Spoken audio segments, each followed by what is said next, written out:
Davante Adams and Aaron Rodgers know the slant route. We've reestablished that fact. So funny. I got you and everybody else really all over the Jets in the slant. The first thing that pops into my mind now every time. So pick six, number 3 here. The Jets, they do go down in Davante Adams' debut. Highly disappointed. It got you riled up. As mad as I've seen you on a Sunday pod in a while, I think. Yeah, well, just like, one, I picked them to win. They were a best bet. But they're just disappointing. I mean, the way they played, the way they laid down in the second half of the football game, some of the mistakes, there's no excuse for it. And of course Aaron Rodgers' play not being that great on top of that. It's all, it's all talk, it's all headlines out of the Jets, and it's all disappointing so far about what they've done on the football field. And this game is just going to make more Jets fans more frustrated when they hear some of my breakdowns and you show the screenshots and we talk about how they played here once again. Yeah, you know how I can tell that you're still upset is we have like 17 screenshots to show on what missed plays, missed opportunities, what Aaron's not seeing out there. First, if we can show the targeted route chart. I guess we have that for Davante Adams. So how did they use him? Yep. He played on 53 of the 55 offensive snaps, lined up in the slot 50% of the time. Yeah. That was his highest rate in the game since 2016. So this is where he ran his routes. This is where it is. I mean, this looks like a typical Aaron Rodgers route tree, though, right? I mean, this is what it is. One crossing route down the field, and Davante Adams slipped as Rodgers threw the ball, and it ended up being incomplete. But that was the only throw down the field the whole night. And as you know, that's one of my problems with this Jets football team altogether. But I think in a perfect world, this is pretty much where he's going to live for the most part. He's going to be, slot, quick throws for the most part. And then when they feel like, a team's overplaying it a little too much, he'll double move somebody or do something like that. And that's kind of what their combination has always been. So we thought last week, we were like, maybe something is different with this offense, right? Yeah, maybe Todd Downing's in there now, and they used motion, pre-snap motion 75% of the time against Buffalo, and that was 5th in the NFL. And we're like, wow, okay, something's different here because previously was it this week? It was 29th in the NFL. Okay. This week they were back down to 42%, which was 29th in the NFL again. And I would say, too, I know we said Sunday night, we said it looked a lot like the old Jets offense. It didn't look like the offense I saw against the Bills where I was like, holy crap, look at this. They're moving, they're shifting, they're doing some cool stuff. This is great. It was more back to slant route and static. And even when there was motion in this football game, it was like what I would call minimal motion. Like, the fullback shuffled from behind Aaron Rodgers till behind the right tackle. Oh, no, don't totally blow the brains of the Steelers defenders out of the water there. They're not going to be able to defend that. Or it's like Garrett Wilson was, at the or a little closer to the tackle, and then he motioned like 4 feet outwards at the snap. Whoa, don't do that. Man, the Steelers will never be able to figure out how to defend that. He went from here to here. Holy crap, man, we got to change our defense. Like, come on. I can't believe they didn't see the success. Yeah. And Rodgers talked about it after the Buffalo game, and we moved it on them all night. And then they come back to the static bullshit once again. It makes no sense because they run over 100 yards. Lazard goes over 100 yards. Garrett Wilson goes over 100 yards. Everything looked good. Rodgers almost 300 yards for the game against the Bills. Exactly right. They switch it up, which we did kind of talk about as a possibility that with Davante Adams. He comes back and Rodgers is like, let me go back to the quick throw and the slant again. This is what I was worried about. I said this even on Football Night America. The fact that he's back in the fold now makes me think that they might fall back into bad habits together. And I think we saw that consistently through the night. And I think we could say that from the first play of the game. Let's do it. The first play of the game. Screenshot number 1. So this is the first play. We're 4 minutes into the game. He's looking for his guy. First play of the game. Let's get Davante Adams going. I understand that. I get it. We always want to get your guy going. My point is, you still got to read the coverage. You can't predetermine. You can't do that. So he throws a ball here, okay, and the underneath coverage is kind of buzzing out underneath Davante Adams, as you could see here, and he has to throw the ball a little bit outside, and it becomes incomplete. They're doubling Garrett Wilson on the bottom of the screen, and Alan Lazard is running down the right seam uncovered. He's got Patrick Queen, who's going to try to run with him from the middle linebacker position. I'm sorry. This is Aaron Rodgers. You've seen this defense before. Don't predetermine. Don't tell me what you think you thought the defense was going to do. Look at the coverage and react to the play. Because here's, again, a struggling offense and a struggling team. You got a chance to get a 20 or 30-yard gain, maybe more, right off the start to get your team going. But we're worried about my best friend, and I want to throw another 6-yard pass. Yeah, which was incomplete. Incomplete, right? exactly right. So YLOF on this yards left on field is probably maybe 30, 40 yards here at least. I'm being kind by that, okay? Then I can even say there's 2 plays later on third down. Now, he has to move in the pocket.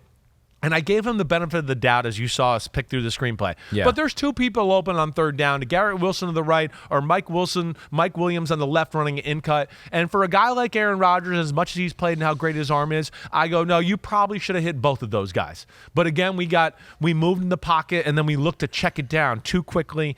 And it just started the theme of the night of bad offensive performance, bad quarterback play, predetermining, and I think I know exactly what the defense is going to do instead of just playing the position and reacting like you're supposed to do. And it was frustrating to watch the Jets all night long. All right, 2 interceptions for Aaron Rodgers on the day. One came at the end of the half. This was a crucial one, turning point of the game on the 2nd and 4 right here. This is the game. They have a chance to end this game right here. I mean, this is like they're up what, 9? 15-6. Yep. They can go up 18-6, maybe more than that. Okay, they certainly had the momentum. And here you got really 2 people open. And now the one thing I'll say is I'm happy he was aggressive, because more times than not with this type of stuff, he's not aggressive at all. But here he is. He's got Garrett Wilson. You could see the way number 31 is running, right? He's running to, what do I want to say, the Jets sideline. And Garrett Wilson is about to run away from the Jets sideline on a little post crossing route, right? Throw the ball right here. If he throws the ball on time right here and throws it with the normal Aaron Rodgers authority, this ball is going to be caught at the other, let's say, 46-yard line, right in between the hashes, on the run, maybe scores a touchdown. But as you see here, and if you're watching on YouTube, it looks like he's going to throw the ball here. He doesn't throw the ball here. He actually brings it down and double clutches it and then tries to throw it again after this. So now let's go to the next shot. And now, So here's the clutch. Sorry, this might be the first part of it. So this is the clutch, yeah. This is the clutch. Throw the ball right here, and that's it. Now he clutches. Okay, we get to the other screenshot. I think you got it mixed up here a little bit, Pete. It's all right. Yeah. Either way, but wait, go back to that last one. Yeah, you're going to the wrong here. play now. This is why we need to pay that extra $1 billion, and then we can just get the video. And then here. just show it. Yep. But I want to just between that and throwing it down the middle, right? Shouldn't double clutch it. He's got it. And then also, if you don't like it, okay? If you don't like it, look at Breece Hall underneath for the first down, okay? So, one, if you're going to throw it, be confident in your decision and let it fly, okay?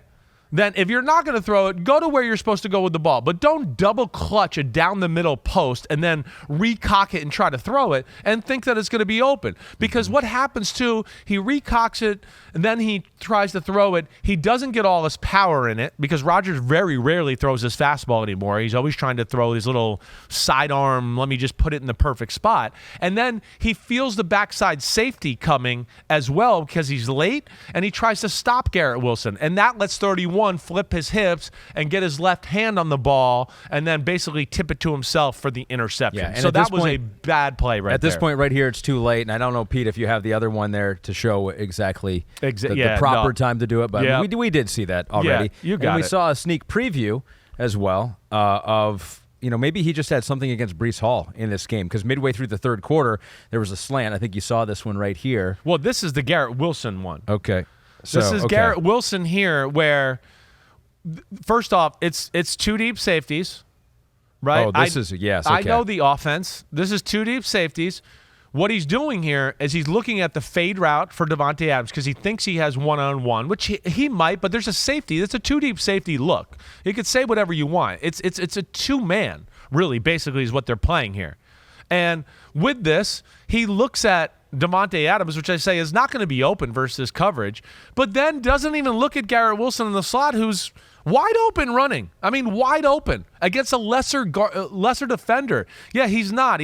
Pete goes, looks like he's looking at him. He's really getting his eyes in the process of looking out to Davante Adams here. And then he's not going to even look at Garrett Wilson, and he's just going to flip over here and throw the ball to Breece Hall. And it becomes an incomplete nothing. But look at Garrett Wilson. And again, verse 2 deep with this look, the slot looky route is what he has there, or the slot slant route.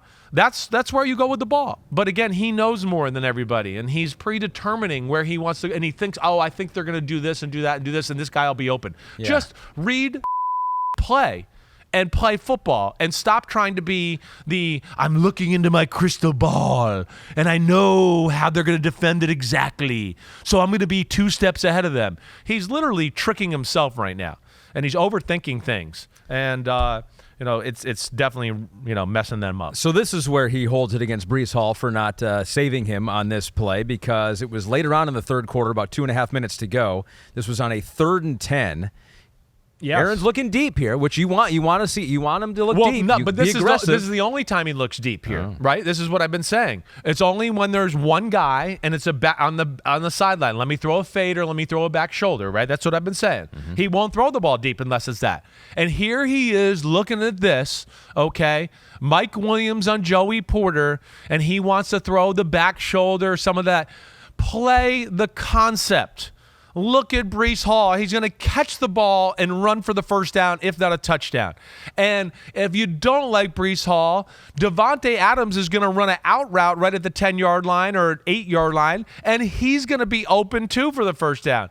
And if you didn't want to throw to him, Garrett Wilson's going to run a corner route into the back corner of the end zone and have the guy beat to where you could throw the ball to the back corner for a touchdown. So Mike Williams was the one man covered on this route. The one man covered. And again, predetermined, easy way out, anything you want to talk about, less chances of bad things happening. And again, it's just this style of football, it just doesn't work anymore in 2024. Again, the guys that are like throwing for 78% and no interceptions, they're not winning that many games if you look across the board. You got to make some plays. And, he looks more worried about his interception ratio and not wanting to make a mistake instead of going out there and trying to win the game. So, again, the body's probably dead at this point, but we have 2 more plays that we do want to show because these are mid-4th quarter and these are back-to-back plays. We'll start this one. It's a 3rd and 5. Right. We have like 3 more plays that we didn't even want to show because we were like, we can't make the whole podcast about this. But this is 3rd and 5. Yeah. It's 3rd and 5. They're down. And I can't remember what they're down here by this point. They might be down 2 touchdowns. It's somewhere in that range, but they need it. It's middle of the 4th. This play is specifically for man-to-man, and for the running back, Breece Hall was on the right side of the formation, and he came back out the left side, and all these receivers are trying to pick for him. If he throws this ball right here to Breece Hall like he's supposed to, he's going to run the ball and get a first down, maybe more than that. Instead, he's already come off of him because he knows what I guess the rest of us don't know and how to not get a first down. And he throws it to Conklin, who has a guy on the backside who's got a guy all over him. It was a no gain. He caught it for no gain. No gain. And Breece Hall is open for a first down right here. And this stuff is going on too much. And then the next play after that, so now it's 4th and 5. And we're going back to our best friend. And this ball gets batted down. He might be able to squeeze this into Davante Adams. I get that. But again, here's my point. I played in this offense before. This play with this coverage right here, the ball's supposed to go to Garrett Wilson down here in the slot who had a little option route, and he's wide open for the first down. Let alone they're trying to play cover 2 with Patrick Queen on the bottom of your screen playing the cover 2 corner. So wouldn't you think that would make me go, if I was playing quarterback and I'm not Aaron Rodgers and I'm dumber than Aaron Rodgers and I don't have as much talent as he does, all right, but I would be going, my best receiver is over here in the perfect route for this coverage, and the guy that can mess up the play is actually playing a position that he doesn't normally play, and he plays outside linebacker. I think that one's the more high percentage play to go. Let alone Queen falls down, and Breece Hall is gone for a touchdown if he's looking over there. He might have thrown the ball to Garrett Wilson no matter what, but he might have saw Garrett Wilson and then gone, oh, wait, Queen fell down, and he would have thrown the ball to Breece Hall, and he would have walked in the end zone, and we go, oh, we're in a game now. We got a game. Way too many plays, yards, completions being left on the field. Back to the normal bullshit the Jets do on the offensive side of the ball. Yes, frustrating. And let me just say this too. Breece Hall being their leading receiver all the time too, that's an embarrassment as well. It's an embarrassment. It tells you where their offense is. When their two biggest plays of the night always have to be a check down or a screen to Breece Hall, that tells you you're doing something wrong, okay? So get back to the lab and start being aggressive, Jets offense. They got to hurry. They're They 2-5 right now. Yep. I mean, it's not like the season's all said and done at this point, but if they don't make some of these changes, right? Yeah, they're not going anywhere. And now they got, the Patriots this week, and hopefully it should be a win, and they get this going, and hopefully this can be a launching point for them to gain some momentum and start being a dangerous football team. But when they play like that and he plays like that, again, yeah, they're not going to go anywhere. And to put it like the ice cream on the top or the cherry on the top, yeah. His best throw is a jet, goes off of Garrett Wilson's chest and pops in the air in an interception. If that doesn't explain the Jets right now and all of that, because that was an incredible throw. Yeah. I get frustrated because of this reason. One, this guy is capable of so much more, and that's why it bothers me. It's just it's like the easy way out. It's comfort zone. I only want to do what I want to do and all of that. And football's a sport it's not about being comfortable. Tom Brady was uncomfortable for 19 years in New England. He went to 10 championship games. So it's about being uncomfortable. It's about pushing your limits and doing all that.